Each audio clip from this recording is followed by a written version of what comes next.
सभी विद्यार्थिनी विद्यार्थियों को मेरे नमस्कार। आज हम इस वीडियो क्लास के अंतर्गत भारतेंदु मंडल से जुड़े हुए महान लेखकों के बारे में अर्थात प्रताप नारायण मिश्र, पंडित बालकृष्ण भट्ट और बद्री नारायण चौधरी प्रेमघन के बारे में और उनकी रचनाओं के बारे में, उनकी रचनाओं की विशेषताओं के बारे में देखने का प्रयास करेंगे। प्रताप नारायण मिश्र हैं। कौन? प्रताप नारायण मिश्र भारतेंदु मंडल से जुड़े हुए एक प्रसिद्ध लेखक माने जाते हैं और भारतेंदु मंडल के प्रसिद्ध कवि माने जाते हैं और नाटककार भी माने जाते हैं, निबंधकार भी माने जाते हैं एवं पत्रकार भी माने जाते हैं। भारतेंदु मंडल में हास्य एवं व्यंग्य रचनाओं के लिए अत्यंत प्रसिद्ध माने जाते हैं। कौन? प्रताप नारायण मिश्र जी हैं। कौन? प्रताप नारायण मिश्र जी हैं। और भारतेंदु युग में या भारतेंदु मंडल के लेखकों ने क्या किया था? पत्र पत्रिकाओं का संपादन करना अपना उत्तरदायित्व माना था। सबसे बड़ी विशेषता है भारतेंदु मंडल के लेखकों की सबसे बड़ी विशेषता क्या है? पत्र पत्रिकाओं का संपादन करना चाहिए। पत्र पत्रिकाओं के माध्यम से कड़ी बोली हिंदी गद्य का प्रचार व प्रसार करना चाहिए और साथ साथ तत्कालीन अंग्रेज सरकार के विरुद्ध हमारे भारतीयों में स्वाधीनता के प्रेम भाव को भी जगाना भी एक मुख्य उद्देश्य रहा था। और भारतेंदु मंडल के लेखकों में और उनका एक उद्देश्य क्या है? यहाँ पर पत्र पत्रिकाओं का संपादन करना अनिवार्य माना था भारतेंदु मंडल के प्रत्येक लेखक ने। यहाँ पर देखिए, और उसी प्रकार प्रताप नारायण मिश्र जी की प्रसिद्ध पत्रिका कौन सी पत्रिका है? ब्राह्मण पत्रिका है। कौन सी पत्रिका? ब्राह्मण पत्रिका है। ब्राह्मण पत्रिका किनकी पत्रिका है? प्रताप नारायण मिश्र जी की पत्रिका है। और ये ब्राह्मण पत्रिका कब से आरंभ हुए थे? सन 1883 में आरंभ हुए थे। यह पत्रिका कहाँ से निकलते थे? कानपुर से निकलती थी। कौन सी पत्रिका? ब्राह्मण पत्रिका है। कलम लोगों ने देखा था। देखिए इस पत्रिका के बारे में। और प्रताप नारायण मिश्र जी ने हिंदी के बारे में, हिंदू के बारे में, हिंदुस्तान के बारे में एक प्रकार का क्या है सुप्रसिद्ध नारा दिया था। किसने? प्रताप नारायण मिश्र जी ने। कौन सा नारा दिया था? प्रताप नारायण मिश्र जी ने हिंदी, हिंदू, हिंदुस्तान का नारा दिया था। बहुत बहुत इंपॉर्टेंट है। और इस पत्रिका के मुखपृष्ठ पर यह वाक्य छापते थे। देखिए, जब उनके हाथों में पैसे नहीं थे पत्रिका को चलाने के लिए, और इस संदर्भ में अपनी पत्रिका, कौन सी पत्रिका? ब्राह्मण पत्रिका की मुखपृष्ठ पर इन वाक्यों को छापते थे प्रताप नारायण मिश्र जी। कौन से वाक्य थे? 8 मास बीते जजमान, आप बताओ करो दक्षिणा दान। ये वाक्य यहाँ पर देखिए, ये किन का कथन माना जाता है? प्रताप नारायण मिश्र का कथन माना जाता है। यह किस पत्रिका के बारे में है? ब्राह्मण पत्रिका के बारे में है। जब पाठक इन वाक्यों को पढ़ते ही और बहुत से पाठक क्या है आजीवन चिंदेदार बनते थे। किस पत्रिका के? ब्राह्मण पत्रिका के। बहुत बहुत इंपॉर्टेंट है। और उसके बाद में प्रताप नारायण मिश्र को भारतेंदु मंडल में एक कवि के रूप में भी ले सकते हैं। और उनके प्रसिद्ध काव्य इस प्रकार हैं।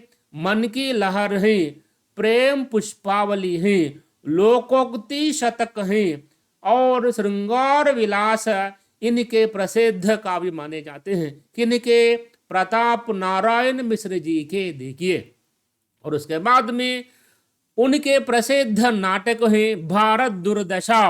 भारत दुर्दशा गद्य की कौन सी विधा की रचना है? नाटक विधा है। भारत दुर्दशा एक नाटक है।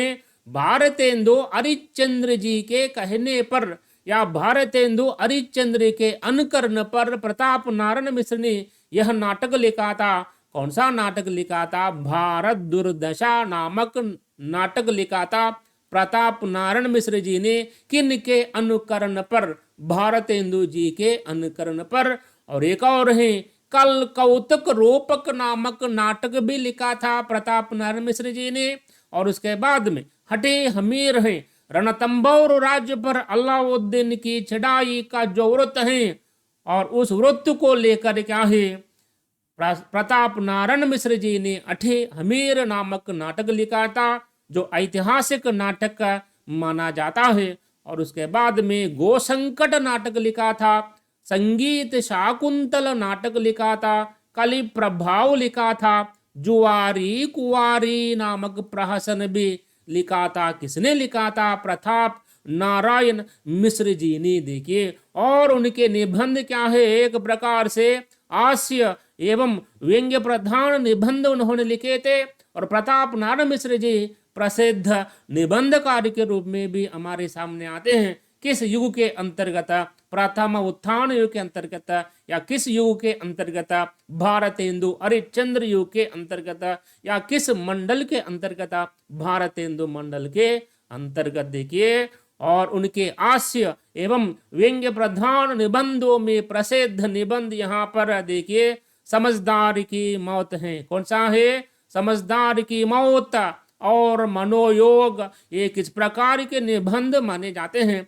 हास्य एवं व्यंग्य प्रधान निबंध माने जाते हैं। किनके? प्रताप नारायण मिश्र जी के। देखिए, और उसके बाद में पंडित बालकृष्ण भट्ट आते हैं। प्रताप नारायण मिश्र के बाद में भारतेंदु मंडल से जुड़े होने वाले एक प्रसिद्ध लेखक माने जाते हैं, पंडित बालकृष्ण भट्ट आते हैं। ये बालकृष्ण भट्ट देखिए, प्रयाग के कायस्थ पाठशाला नामक एक महाविद्यालय में संस्कृत के अध्यापक थे। कौन? पंडित बालकृष्ण भट्ट हैं। और इनकी प्रसिद्ध पत्रिका कौन सी पत्रिका है? हिंदी प्रदीप है। कौन सी पत्रिका? हिंदी प्रदीप है। और हिंदी प्रदीप नामक पत्रिका कब आरंभ हुए थे? सन 1877 ईस्वी में आरंभ हुए थे। हिंदी प्रदीप नामक पत्रिका कहाँ से निकलते थे? इलाहाबाद से निकलते थे। और बालकृष्ण भट्ट जी ने आंक, कान और नाक आदि शीर्षक देकर कई लेख लिखे थे। देखिए, आंक, कान और नाक आदि शीर्षक देकर कई लेख लिखने वाले लेखक कौन थे? कौन थे? पंडित बालकृष्ण भट्ट हैं। देखिए, और उनके लेखों के शीर्षकों को देखिए, आप लोग देखिए, आंक पर लेख लिखा था, कान पर लेख लिखा था, और नाक पर भी लेख लिखा था। उनके लेखों के नामकरण में देखिए आश्चर्यचकित शीर्षक उन्होंने दे दिया था। आंक, कान और नाक पर उन्होंने कई लेख लिखे थे। किसने लिखे थे? पंडित बालकृष्ण भट्ट जी ने। देखिए, और पंडित बालकृष्ण भट्ट जी के प्रसिद्ध नाटक इस प्रकार है। कलिराज की सभा एक नाटक है, रेल का विकट खेल एक और नाटक है, बाल विवाह नाटक है, चंद्रसेन नाटक है। ये 4 नाटक उनकी प्रसिद्ध पत्रिका हिंदी प्रदीप में प्रकाशित हैं। कौन सी पत्रिका में? हिंदी प्रदीप नामक पत्रिका में प्रकाशित हुए थे। कौन कौन से नाटक प्रकाशित हुए थे? पंडित बालकृष्ण भट्ट के नाटक 4 नाटक प्रकाशित हुए थे। कलिराज की सभा, रेल का विकट खेल, बाल विवाह नाटक, चंद्रसेन नाटक, ये 4 नाटक बालकृष्ण भट्ट की प्रसिद्ध पत्रिका हिंदी प्रदीप में प्रकाशित हुए थे। और साथ साथ बंगाली भाषा के प्रसिद्ध नाटककार माने जाते हैं। कौन? माइकेल मधुसूदन दत्त के जो प्रसिद्ध नाटक हैं, एक पद्मावती है, एक और यहाँ पर शर्मिष्ठा है। इन दोनों नाटकों का अनुवाद हिंदी में किया था। किसने किया था? पंडित बालकृष्ण भट्ट ने। देखिए, पंडित बालकृष्ण भट्ट ने माइकल मधुसूदन दत्त के जो बंगाली भाषा में लिखे गए जो प्रसिद्ध नाटक हैं, एक नाटक यहाँ पर पद्मावती है, एक और नाटक शर्मिष्ठा है, इन दोनों नाटकों का अनुवाद हिंदी में किया था। किसने किया था? पंडित बालकृष्ण भट्ट ने किया था। देखिए, और उसके बाद में देखिए, पंडित बालकृष्ण भट्ट प्रसिद्ध उपन्यासकार भी माने जाते हैं और उनके दो प्रसिद्ध उपन्यास हैं, एक नूतन ब्रह्मचारी है और एक और है सौवजान एक सुजान है। दो प्रसिद्ध उपन्यास लिखे थे पंडित बालकृष्ण भट्ट जी ने। और सन 1886 ईस्वी में पंडित बालकृष्ण भट्ट जी ने लाला श्रीनिवास दास के संयोगिता स्वयंवर नाटक की सच्ची समालोचना की थी। बहुत बहुत इंपॉर्टेंट है। सन 1886 में पंडित बालकृष्ण भट्ट ने क्या किया था? लाला श्रीनिवास दास भी भारतेंदु मंडल से जुड़े हुए एक प्रसिद्ध उपन्यासकार माने जाते हैं, नाटककार भी माने जाते हैं। हिंदी साहित्य के इतिहास में प्रथम मौलिक उपन्यास लिखने वाले प्रसिद्ध उपन्यासकार भी माने जाते हैं और उनका प्रसिद्ध नाटक यहाँ पर संयोगिता स्वयंवर है। उस नाटक की सच्ची समालोचना की थी। किसने की थी? पंडित बालकृष्ण भट्ट जी ने की थी। किन के नाटक की? लाला श्रीनिवास दास के नाटक क्या है? संयोगिता स्वयंवर नामक नाटक की सच्ची समालोचना की थी। हम दूसरे शब्दों में हम कह सकते हैं, सच्ची समालोचना का आरंभ किस युग में हुआ था? भारतेंदु हरिश्चंद्र युग में हुआ था। आलोचना का आरंभ या समालोचना का आरंभ किस युग में हुआ था? भारतेंदु हरिश्चंद्र युग में हुआ था। और सबसे पहले सच्ची समालोचना करने वाले लेखक कौन माने जाते हैं? बालकृष्ण भट्ट माने जाते हैं। हिंदी में सच्ची समालोचना का आरंभ बालकृष्ण भट्ट जी ने किया था। बहुत बहुत इंपॉर्टेंट है। समा आलोचना अंटे विमर्श, సమాలోచన అంటే సద్విమర్శ, సచ్చి సమాలోచన అంటే నిజమైనటువంటి సద్విమర్శ అనేటువంటి ఒక గద్య విధము ఏ యుగంలో ఆరంభమైనది అనగా భారతేందు యుగంలోనే ఆరంభమైనది। మొట్టమొదటిసారిగా समालोचना का आरंभ किसने किया था? पंडित बालकृष्ण भट्ट जी ने किया था। और पंडित बालकृष्ण भट्ट जी के द्वारा की गई सच्ची समालोचना किस नाटक पर की गई है? लाला श्रीनिवास दास के संयोगिता स्वयंवर पर सच्ची समालोचना की थी। किसने? पंडित बालकृष्ण भट्ट जी ने। देखिए, हिंदी में सच्ची समालोचना का आरंभ किस पत्रिका से हुआ था? हिंदी प्रदीप नामक पत्रिका से ही आरंभ हुआ था। बहुत इंपॉर्टेंट है। हिंदी में समालोचना का आरंभ या सच्ची समालोचना का आरंभ किस पत्रिका से हुआ था? हिंदी प्रदीप नामक पत्रिका से हुआ था। किस लेखक से हुआ था? पंडित बालकृष्ण भट्ट जी से हिंदी में सच्ची समालोचना का आरंभ हुआ था। और किस नाटक से या किस नाटक की सच्ची समालोचना की थी? किसने? पंडित बालकृष्ण भट्ट ने लाला श्रीनिवास दास के संयोगिता स्वयंवर नाटक की सच्ची समालोचना की थी। और उसके बाद में इसी वर्ष में अर्थात सन 1886 ईस्वी में उपाध्याय पंडित बद्री नारायण चौधरी प्रेमधन ने बहुत ही विस्तृत समालोचना अपनी प्रसिद्ध पत्रिका आनंद कादंबनी में निकाली थी। देखिए, इसी वर्ष में, किस वर्ष में? सन 1886 ईस्वी में। कौन? एक और लेखक माने जाते हैं भारतेंदु मंडल के। कौन माने जाते हैं? पंडित या उपाध्याय पंडित बद्री नारायण चौधरी ने क्या किया था? लाला श्रीनिवास दास के संयोगिता स्वयंवर नामक नाटक की लंबी एवं विस्तृत सच्ची समालोचना की थी या विस्तृत समालोचना की थी। किसने की थी? पंडित बद्री नारायण चौधरी प्रेमधन ने की थी। किस पत्रिका में की थी? आनंद कादंबनी में की थी। देखिए, इन दोनों लेखकों को हम निसंदेह हम कह सकते हैं हिंदी में सम्यक समालोचना या सम्यक आलोचना का हिंदी में सूत्रपात करने वाले लेखक माने जाते हैं। कौन कौन?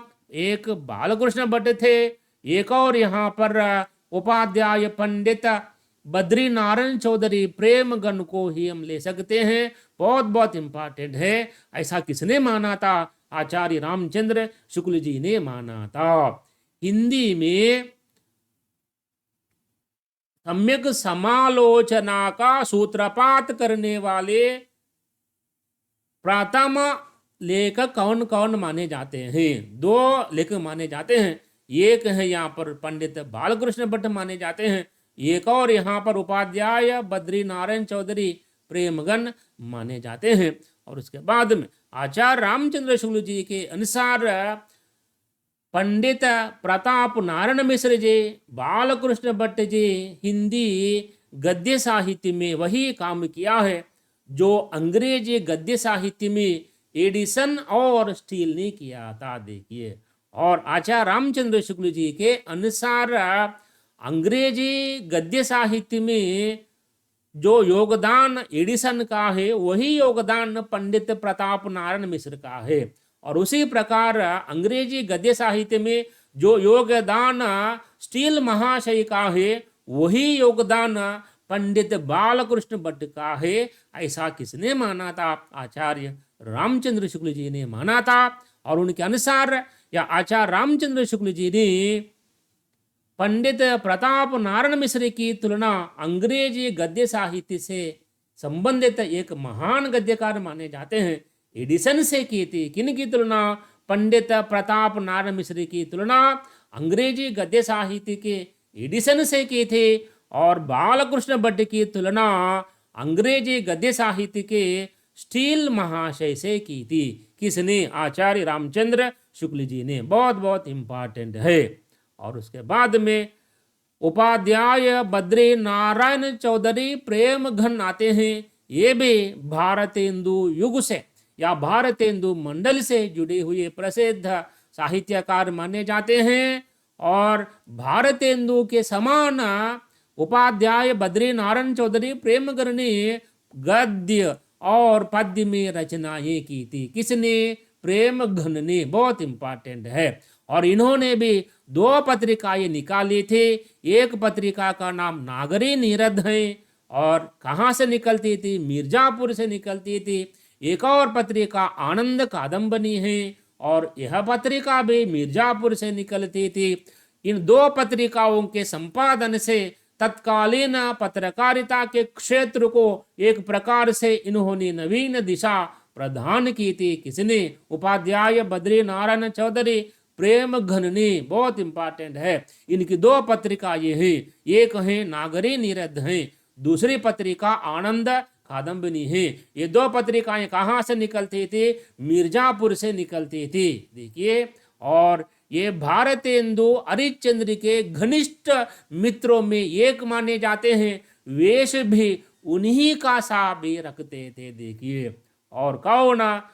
बद्री नारायण चौधरी प्रेमघन। प्रेमघन इनका उपनाम माना जाता है और इनकी शैली सबसे विलक्षण शैली थी। इनकी शैली, प्रेमघन की शैली सबसे विलक्षण शैली थे। और इन्होंने गद्य रचना को क्या माना था? एक कला के रूप में ग्रहण किया था। इन्होंने गद्य रचना को एक कला माना था, एक कला के रूप में स्वीकार किया था। गद्य रचना को किसने? उपाध्याय बद्री नारायण चौधरी प्रेमघन ने। देखिए, और इन्होंने गद्य रचना को क्या माना था? कलम की कारीगरी माना था। क्या माना था? कलम की कारीगरी माना था। किसने?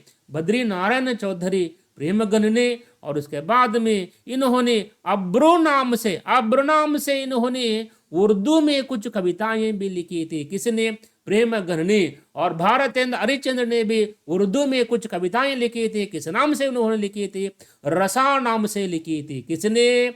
भारतेंदु हरिश्चंद्र ने। यहाँ पर उपाध्याय बद्री नारायण चौधरी प्रेमघन ने उर्दू में कुछ कविताएं लिखी थी। और किस नाम से लिखी थी? अब्र नाम से कविताएं लिखी थी। देखिए, और उसके बाद में और इनके प्रसिद्ध काव्य हैं जीर्ण जनपद हैं, आनंद अरुणोदय, आर्थिक अर्षादर्श, अलौकिक लीला, वर्षा बिंदु आदि इनकी प्रसिद्ध हिंदी काव्य कृतियां मानी जाती हैं। देखिए, और उन्होंने प्रसिद्ध नाटक भी लिखे थे। किसने? बद्री नारायण चौधरी प्रेमघन ने। और उनके नाटक इस प्रकार हैं। भारत सौभाग्य नामक नाटक लिखा था उन्होंने। और इस नाटक की कथा वस्तु क्या है? कांग्रेस दल की स्थापना के अवसर पर अर्थात सन 1888 में यह नाटक लिखा गया था बद्री नारायण चौधरी प्रेमघन के द्वारा। बहुत इंपॉर्टेंट है। कांग्रेस की स्थापना के अवसर पर कौन सा नाटक लिखा गया था? भारत सौभाग्य नामक नाटक लिखा गया था। और उसके बाद में प्रयाग रामागमन है, प्रयाग रामागमन है। और इस नाटक में क्या है? राम एक बार भारद्वाज मुनि के आश्रम में पहुंचकर उनके द्वारा दिया गया, भारद्वाज नामक मुनि के द्वारा दिया गया आतिथ्य का ग्रहण करने की जो कथा वस्तु को लेकर क्या है? प्रयाग रामागमन नामक नाटक लिखा गया था बद्री नारायण चौधरी प्रेमघन के द्वारा। और उसके बाद में वीरांगना रहस्य महान नाटक लिखा था। और इसमें कथा वस्तु क्या है? दुर्व्यसनाग्रस्त समाज का चित्रण मिलता है। यह अपूर्व नाटक माना जाता है। और इस नाटक का दूसरा नाम है वेश्या विनोद महानाटक भी कहते हैं। किस नाटक को? वीरांगना रहस्य महानाटक को भी एक और नाम से भी पुकारते हैं, वेश्या विनोद महानाटक है। देखिए, और उसके बाद में यही है किसके बारे में? बद्री नारायण चौधरी प्रेमघन के बारे में। देखिए, बहुत बहुत इंपॉर्टेंट है। एक एक वाक्य क्या है? परीक्षा की दृष्टि से अत्यंत महत्वपूर्ण बिंदु के रूप में आप लोगों को लेना चाहिए, क्योंकि आधुनिक काल है। आधुनिक काल में हर एक वाक्य अत्यंत महत्वपूर्ण बिंदु के रूप में लेना चाहिए। एक एक वाक्य को पढ़ते हुए और सूक्ष्मता पूर्वक अध्ययन करते हुए और उन वाक्यों में से क्या है और प्रश्नों की तैयारी करके आप लोगों को आगे बढ़ना चाहिए। एक वाक्य को भी आप लोगों को नहीं छोड़ना चाहिए। वस्तुनिष्ठ प्रश्नों की तैयारी करके आप लोगों को आगे बढ़ना चाहिए। यहाँ पर देखिए, धन्यवाद। जय हिंद और जय हिंदी।